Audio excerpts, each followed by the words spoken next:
Halo anak-anak kelas 6, apa kabar? Semoga masih dalam keadaan sehat dan juga tetap semangat dalam belajar. Nah, hari ini kita lanjut lagi ya untuk materi IPA kita. Sebelumnya kita sudah mendapatkan kuis ya pada pertemuan kita sebelumnya, di mana kuis kemarin diberikan ada 3 ya. Yang pertama, jelaskan perbedaan penyerbukan tetangga dan silang, sertakan gambarnya. Kemudian yang kedua, jelaskan apa perbedaan akar tinggal atau rizoma dengan geragi. Dan yang terakhir, tuliskan perbedaan cara perkembangbiakan generatif dan vegetatif pada tumbuhan dan tuliskan contohnya masing-masing. Mari kita bahas untuk yang pertama, yaitu tentang perbedaan penyerbukan tetangga dan penyerbukan silang. Oke, apa yang kalian sudah jawab itu udah tepat ya. Karena kalau dia tetangga, dia satu tumbuhan masih dalam satu batang, tapi bunganya yang berbeda. Jadi dia jatuh di bunga yang lain ya. Jadi kalau kita gambarkan itu seperti ini ya. Nah, dia punya satu batang ya, satu batang, tapi dia punya 2 bunga. Yang namanya tetangga berarti jadi serbuk sarinya itu jatuh pada bunga yang satunya lagi, tapi mereka masih dalam satu batang. Itu kalau dia tetangga. Tapi kalau dia silang, dia mempunyai 2 batang ya. Artinya batangnya ini saling bersebelahan dan serbuk sari jatuh di bagian bunganya ya. Contohnya lagi seperti ini ya. Ini namanya penyerbukan silang. Jadi ada 2 tumbuhan ya yang sama tapinya ya. Tumbuhannya tetap sama. Dia memiliki ada 2 tumbuhannya ya, ada 2 batang. Jadi setiap batang itu punya bunga. Nah, bunga antara batang yang satu dan yang lainnya itulah yang jatuh ya ke bunga yang lain pada batang yang lain juga. Itulah yang disebut dengan penyerbukan silang ya. Oke, sampai sini paham ya perbedaan antara penyerbukan tetangga dan juga penyerbukan silang. Ingat, penyerbukan itu ada 4 ya. Ada penyerbukan sendiri, tetangga, silang, dan penyerbukan bastar. Jadi ada 4 ya jenis penyerbukan yang sudah pernah kita bahas juga di video pembelajaran sebelumnya ya. Mudah-mudahan berikut-berikutnya kalian masih ingat ya. Nah, yang kedua, jelaskan perbedaan antara akar tinggal atau rizoma dengan geragi. Nah, ini merupakan salah satu perkembangbiakan tumbuhan. Jadi perkembangbiakan tumbuhan itu ada yang alami, ada yang buatan. Kalau alami berarti secara alami terjadi pada tumbuhan tersebut, sedangkan yang buatan dengan bantuan manusia.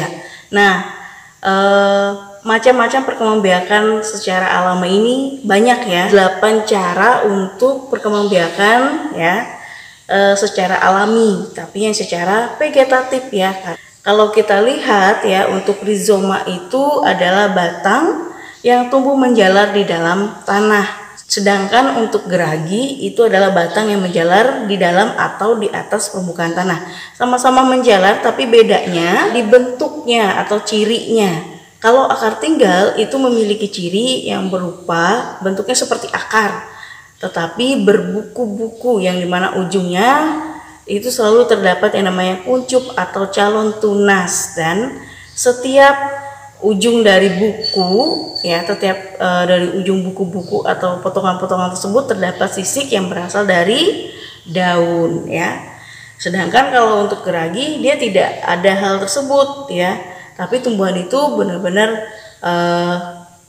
lurus aja ya, seperti batangan seperti itu ya, di dalam atau di atas permukaan tanah. Nah, yang ketiga tentang perbedaan perkembangbiakan secara generatif dan vegetatif pada tumbuhan, serta tuliskan contohnya masing-masing. Nah, kalau untuk perkembangbiakan generatif dan vegetatif seperti yang tadi sudah kita bahas ya, kalau generatif itu artinya dia menggunakan atau mempertemukan sel kelamin jantan dan juga sel kelamin betina. Umumnya kalau yang generatif ini pasti menghasilkan bunga sebelumnya ya.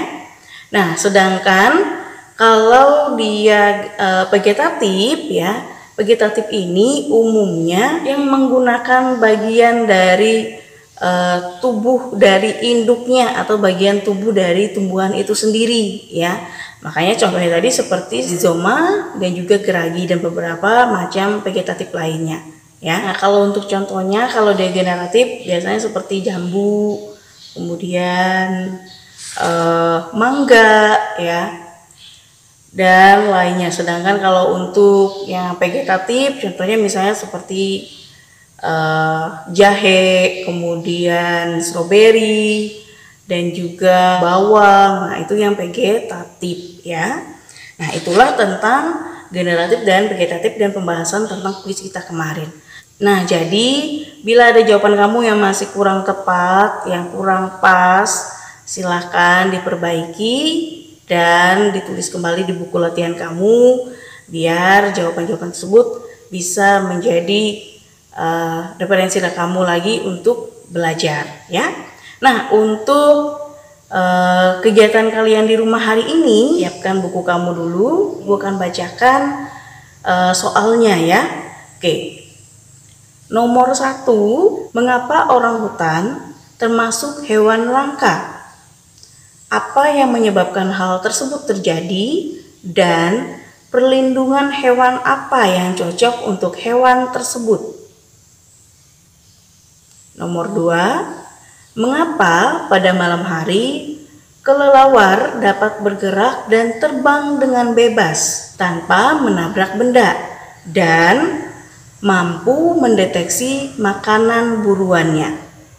Oke, silakan kalian catat dan kalian tuliskan di buku latihan kamu ya, dan dijawab seperti apa yang sudah pernah kita bahas sebelumnya dan dikumpulkan pada waktu yang sudah ditentukan. Oke, sampai di sini dulu pertemuan kita hari ini. Ingat, tetap semangat, selalu jalankan protokol kesehatan ya, dengan cara selalu menerapkan yang namanya menggunakan masker pada saat kita berada di luar, selalu mencuci tangan dengan sabun dan juga jaga jarak dengan orang di sekitar Anda. Oke, sampai di sini dan sampai jumpa.